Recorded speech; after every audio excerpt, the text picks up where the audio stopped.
Vanilla, caramel, sugar at may honey. Ayan.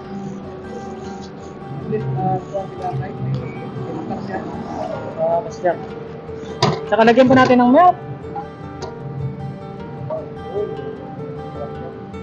Damihan natin yung milk, Boss Jack, para malinamnam. Ayan. Saka lagyan natin ng straw. Straw ni Tatay is blue. Ayan. Charan!